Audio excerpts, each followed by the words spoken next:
swim, bike, and run. In the Kona sun, we're gonna swim, bike, and run. In the Kona sun, cause it's breakfast with Bob.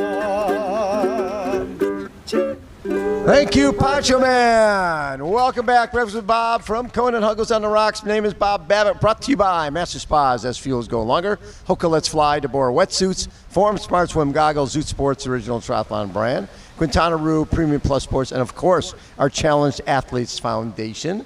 I thought it'd be really cool to get a little backstage look at how some of our athletes train. Strength trainer to the stars, Matt Pendola joins us, trains Chelsea Sodaro, Ben Kanute, among others. How you doing, Matt? I'm doing great. Thank you so much for having me. It's a true honor and pleasure to be interviewed by somebody like you who've done so much for this sport. Thank you, Bob.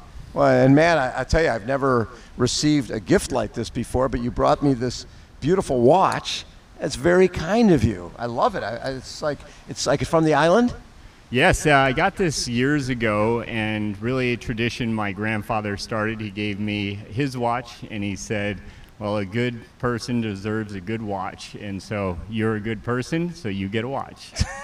That is very kind of you, Matt. So take me back to when you were you an athlete growing up?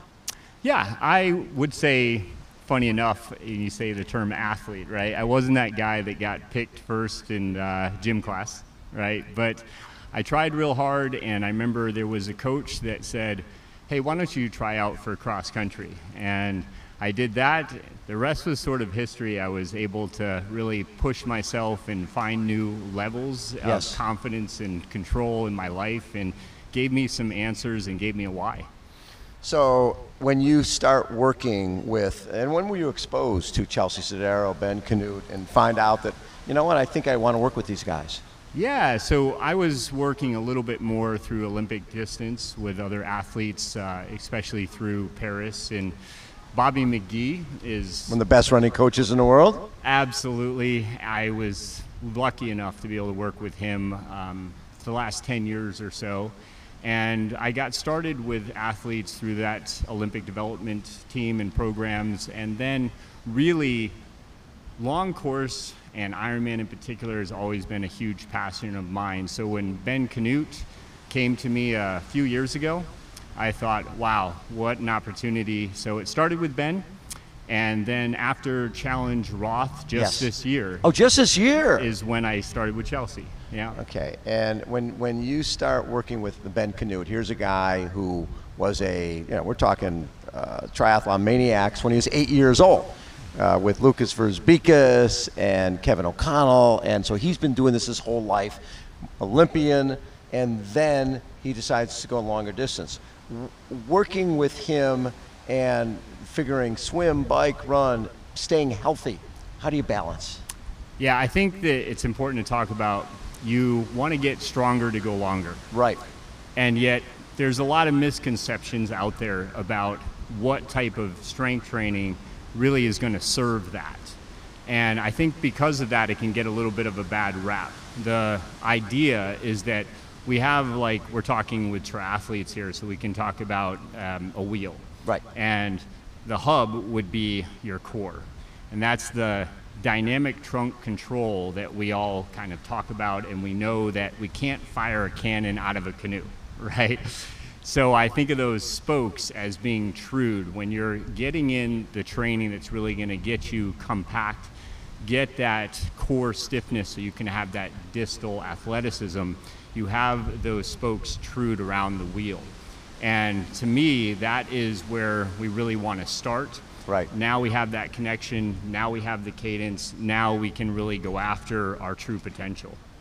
So with Ben, he's a guy who grew up with triathlon, right? He grew up with triathlon. He's always been doing it. I'm sure he's been doing strength and flexibility. How did you have to change what he was doing? Yeah, I think it's good to bring up maybe an example with somebody like Ben. He was obviously a very strong swimmer, right?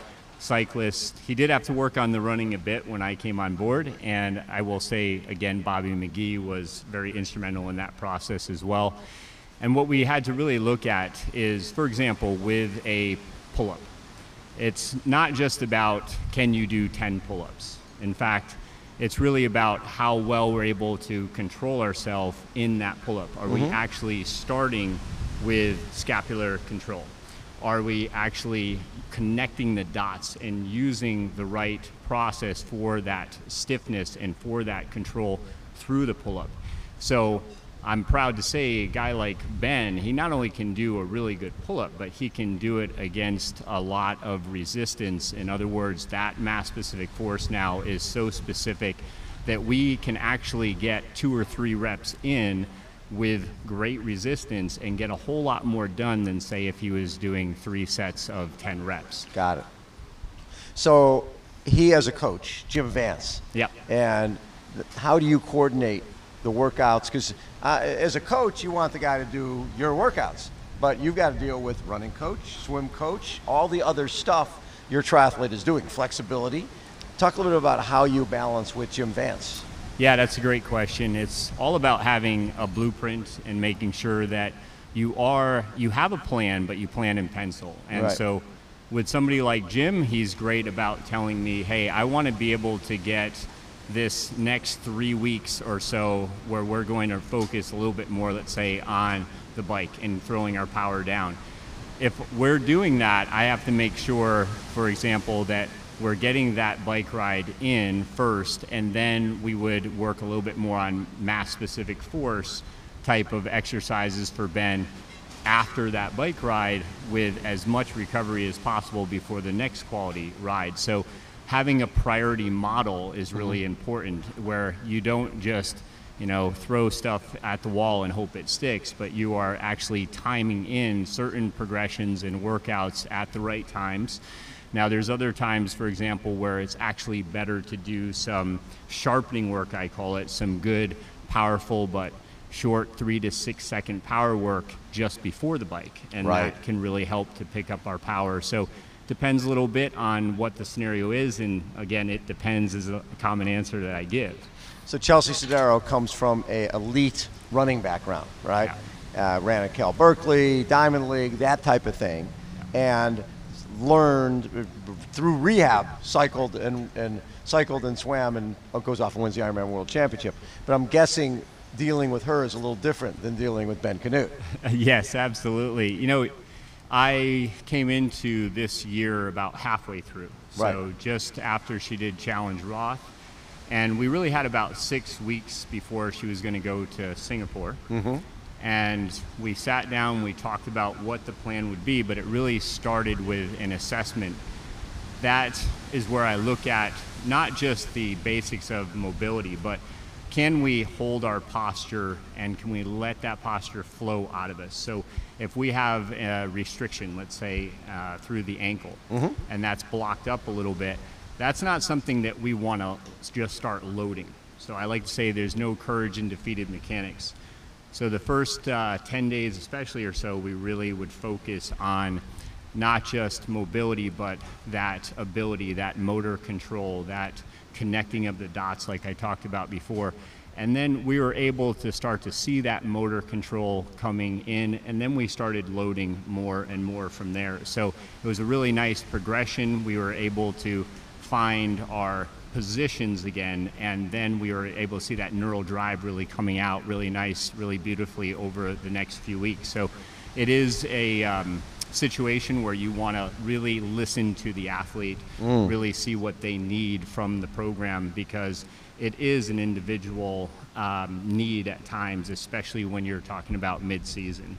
So when you're working with long-distance triathletes, Yeah. and it's fairly new, right? Everybody's just learning what works, what doesn't work. Yeah. What have you learned from working with these athletes? Yeah, I've learned to listen, and I give a lot of credit again to Bobby McGee. I started going to camps where I would be there all sparked up, all ready to go, right? Yes. And I never forget the first camp I went to. He invited me. I had been fortunate enough to work with a young athlete out of Reno that made the Olympic development team. Mm-hmm. And Bobby was interested in what we were doing there, so he said, hey, why don't you come to the next camp? And now I'm working with Alan Webb in that first camp. Oh, and wow. I'm like, okay, this is different than what I'm used to. Yeah. And I was really sparked up, really like wanting to show everything I knew, right? Just vomiting information. And I really realized very quickly that it was magical that Bobby would listen to what that athlete was saying and then develop a program or an answer based off of their priority, their needs, and who they were. Strength training, like over the years when you talk about swimming, it's always, first it was, okay, just swim long. A lot of mileage, then it's, okay, we got to get speed. And then it becomes sort of a combination. Then it goes, there's always cycles when it comes to that. Yeah. What have you seen as a weight training specialist over these last number of years? What is the flavor of the month?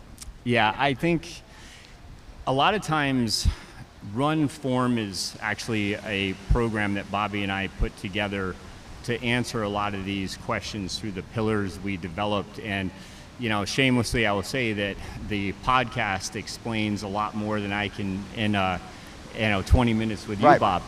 But the point is that we saw that a lot of these athletes were really focusing on a lot of the influence out there about, well, this athlete at this level is doing this much volume. And that tends to be the flavor, right? Well, if these top athletes are doing this, I should do maybe a watered down version of that, but I'm going to do a version of that. And one of my biggest things that I like to talk about with age groupers, because really that is the heart of the sport. Mm-hmm. These people that are getting up before work and still being, as I'm so excited to represent the sport in any way, but with athletes like Chelsea and Ben who are parents, who are also very present as parents during the day and still have to manage all this, is looking at really what is it that is going to be minimal effective dose for an athlete, and then from there, how can we build? So I like to look at that as being the consistency instead of just saying, well, now this year, because I saw this program that was supposed to work for these athletes, this is now going to be something that I'm going to add on to instead of overload. So Ben is already qualified for this race for next year. Yeah. Have you guys already started working on it? Yes, that's a great question. Yeah, Ben and I have been talking this past week. He's really excited, and I actually started writing up his program a couple of days ago. And I can tell you that we do plan that far out, and I believe that anybody who is doing something like this, again, age groupers included, should have a blueprint and plan in pencil, because you will have to erase. Right. But knowing what you have to prepare for, and again, looking at your schedule, because really the overtraining part generally does come from just under recovery. And so if we can really look at, is it realistic in these time pockets to be able to progress, or maybe we should be more realistic and progress at different areas, even if that isn't exactly what you saw online somewhere. And that kind of goes back to my original point of just not necessarily doing what you see everybody else doing. So when Chelsea is here doing training camp, did you come out here? Yes, I did. That was awesome. Yeah, I'm sure. And she's done a lot of camps here. And yeah. She usually doesn't come here right before. She goes a few weeks beforehand. So what do you work on each day? Because obviously she's here to swim, bike, run. Right. I am an LMT as well. So part of what I did was a lot of table work in order to just essentially stay on top of things, right? Because with that much training, that much cyclic work, I think that body work even daily goes a long ways, and protocol. So we really aren't in the gym, and that's where I consider this more main gaining, I call it. We did a lot of good loaded work, mechanical loading for 6 weeks or so before Singapore, but really after that, you are talking about more of a main gaining phase. So the right protocol, that is something, again, that I will tell you that even with Pendola Project, we have free movement assessments that you can do. Anybody can do it. There's 5 movements.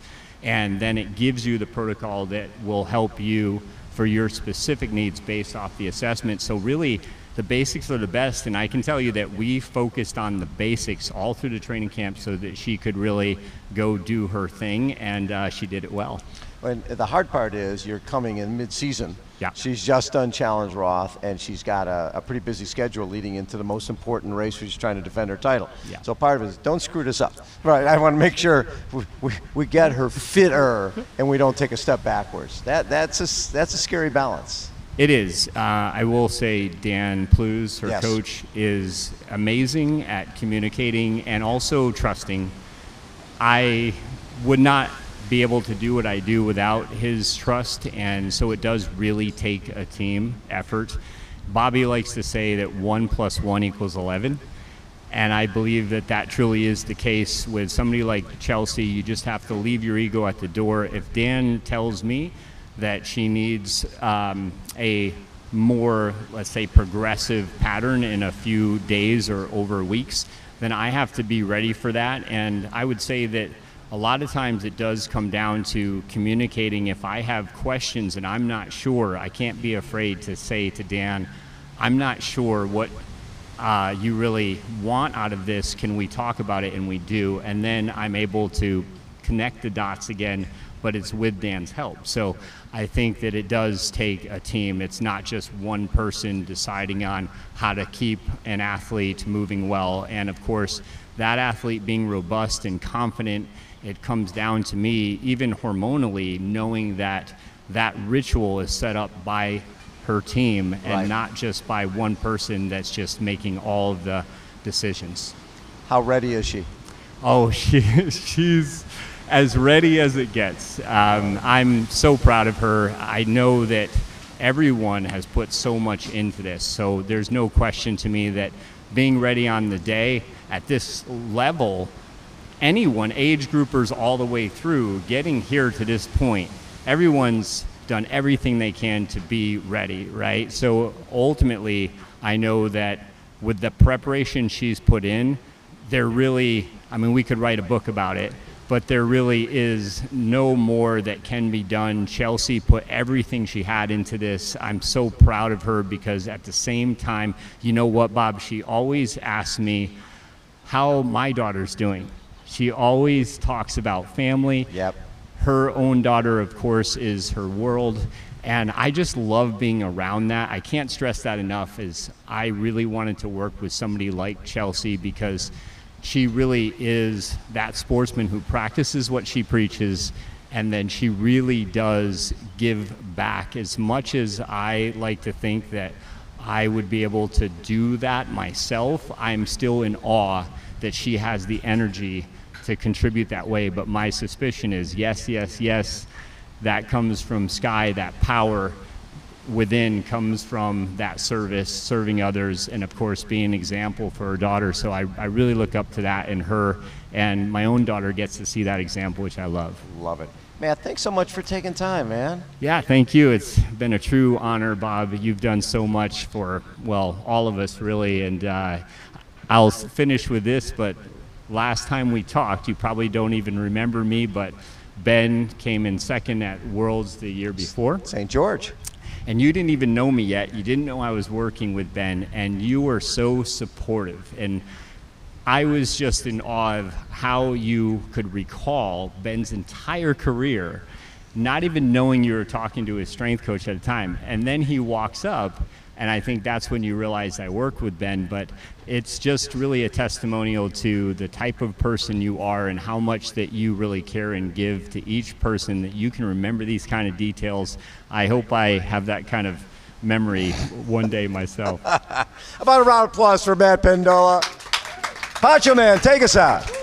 We're gonna swim, bike and run in the corner sun. We're gonna swim, bike and run in the corner sun, 'cause it's breakfast with Bob.